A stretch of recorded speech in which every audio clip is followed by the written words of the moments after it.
Hello and welcome to our series here at the Minneapolis Foundation on the state of Minnesota nonprofits. In January, we spoke with the head of the Minnesota Council of Nonprofits about the challenges facing the nonprofit sector.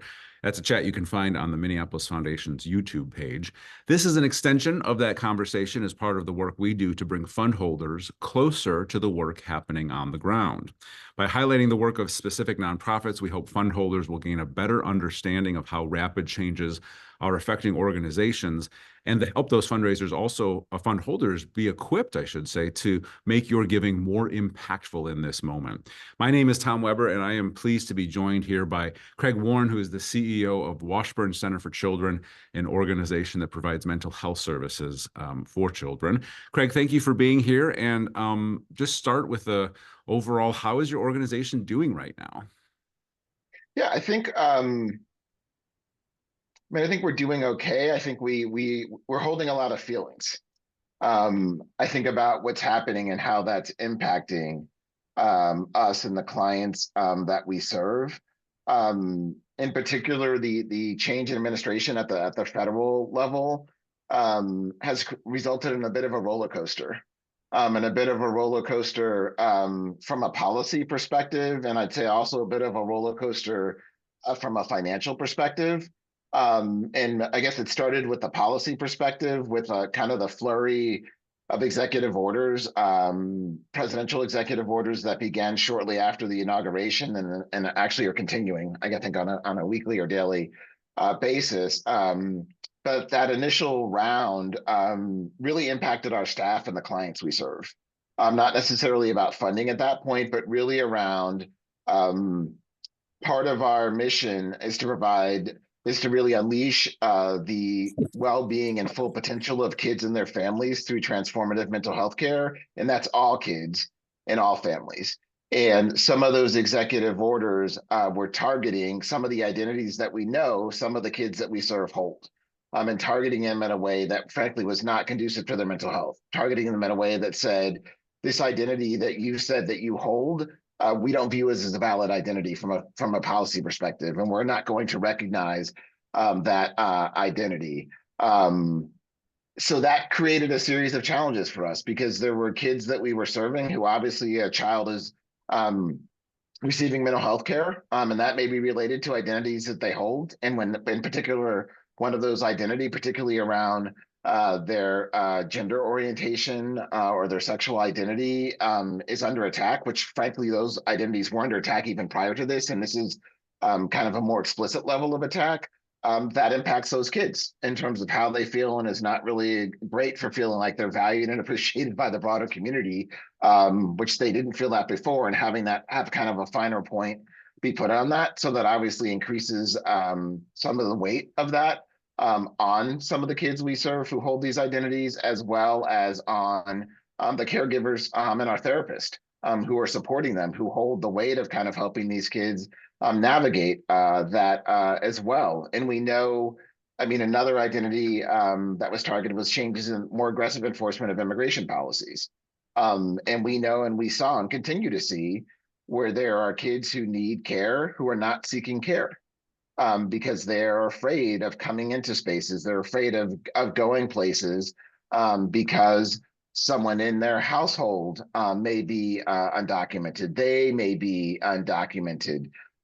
So there's that fear that's actually getting in the way of people even pursuing care. And then we also have what that's doing for people. I mean, and it's broader than the people who are being targeted. I think people don't realize that from a mental health perspective for kids, if you're a child and you or one of your relatives potentially has the potential to be detained or to be deported, that's weighing on you. But if that happens to a child in your kids in class, and they're like, well, what happened? Why is so-and-so upset? Well, there are caregivers being detained or their caregivers being deported, and that also impacts your kid, even though that may not be identities you hold, none of which is great for the mental health of kids. So those are just two examples of how the executive orders in a very tangible way began impacting kind of the weight of the work and how people engaged with receiving services, and then how we also needed to show up to support our staff and our clients throughout that, on top of having to figure out, like, what does that mean for us? Like, what did it mean from a funding perspective? What did it mean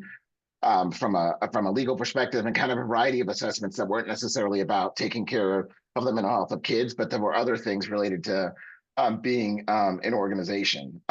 So we hold all of that, and we're continue to be committed to the kids. There already was a children's mental health crisis in the community where 20% of the kids in the U.S. Were experiencing on an annual basis, typically experience some type of mental illness. So we continue to see high levels of demand, and we continue to want to show up in a hopeful and optimistic and inclusive way for all of the kids in our communities. But some of these executive orders certainly added a layer on top of that, as does the potential for Medicaid cuts down the road, because about 50% of the kids and families that we serve get their health insurance through medical assistance, which is kind of the state of Minnesota's Medicaid program. So the potential that is not manifest yet, but I just saw that, the Congress just this morning, I think, released details around kind of the budget proposal that has $880 billion, I think, over 10 years or something like that. And a significant portion of those cuts are going to come through federal support for Medicaid, which will obviously cascade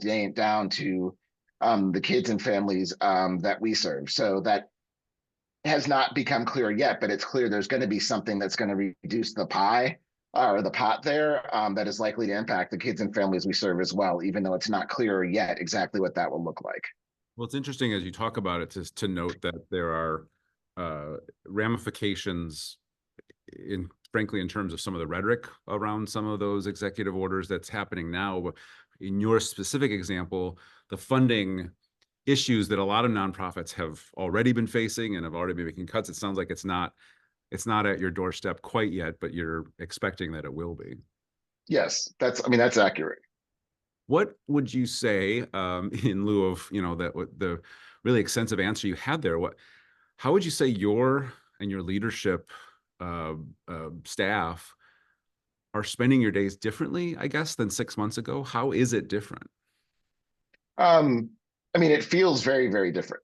And we've had conversations, and I've internally about this, and I've talked to other nonprofit leaders. To some degree, this feels a little bit like COVID, where there was just this other kind of variable that entered the environment that was incredibly disruptive, that it was unclear what was going to happen. Like, how is this going to play out? Was it going to end? Is it going to end?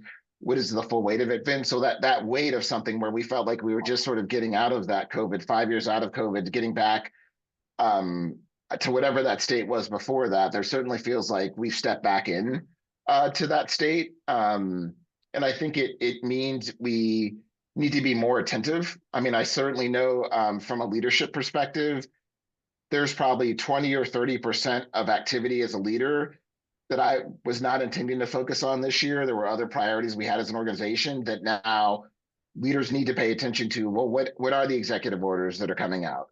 What is going on from a legislative perspective, and how do we need to activate in terms of that legislative activity at the federal level? Whereas in the past, a lot of our legislative advocacy was really focused on policies at the state level, and having to kind of split and now say, yep, there's things going on at the state level that can impact us too. And now there's things going on at the federal level.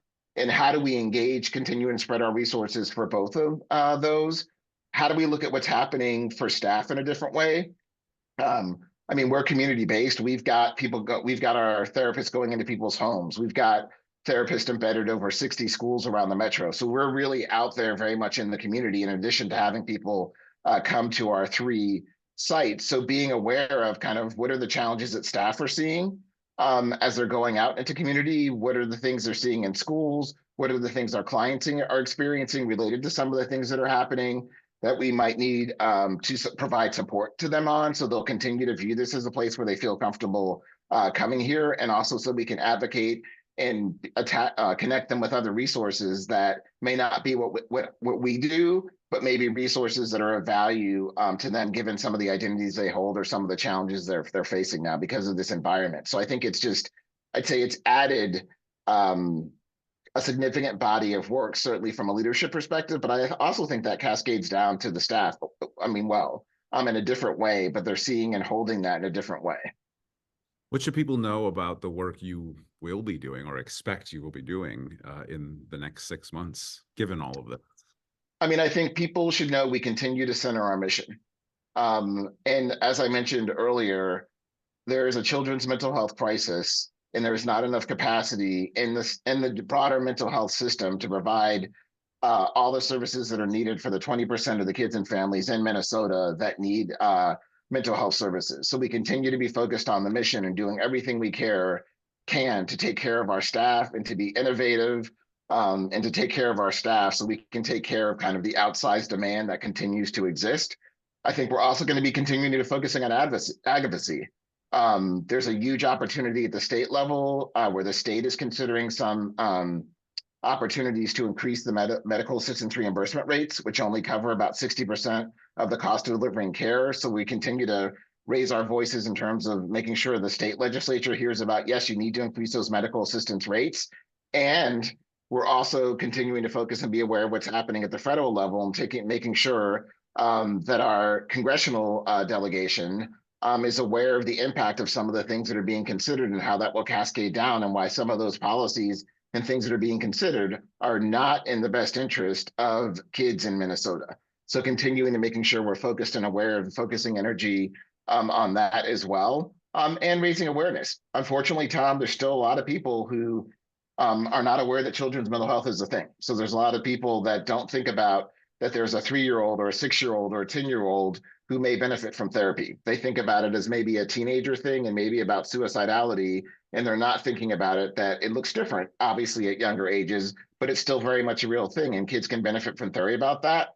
So continuing to raise awareness just around children's mental health from the perspective of kids getting the support that they need, and also from the perspective of having other members of our community who care about this raise their voices and support us against some of what's happening at the federal level and support of some of what's being considered at the state level, and also potentially for making donations, because I know 20% of our revenue does come from donations. So even having people be aware of kind of the need and the impact that their generosity has on our ability to meet the mental health needs of kids in our community. Craig Warren from Washburn Center for Children, thanks so much for your time, for sharing a little bit of what's happening with your organization. We appreciate you joining us. We invite our fund holders to connect with their philanthropic advisors if you have further questions about this organization or the area of work where they do their work. We're excited to work with you to find a plan for giving that works best for you. So thank you very much for joining us.